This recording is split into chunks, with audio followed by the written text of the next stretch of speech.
Hi guys! In this video, I am going to show you how to download Code of War on your PC. So let's get started. First, open Google Chrome or any browser on your computer and go to store.steampowered.com, Once the website opens, click on the Install Steam button and download the Steam setup file on your PC.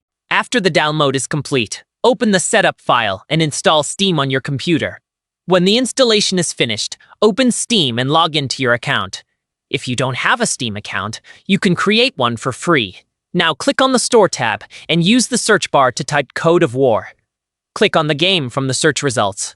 Then scroll down and click on Add to Library. Your game will add it to Library. Go to Library, click at the top, and find here your game, click on it.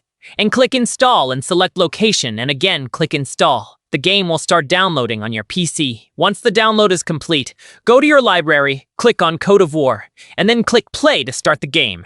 That's it! Now you can easily download and play Code of War on your PC.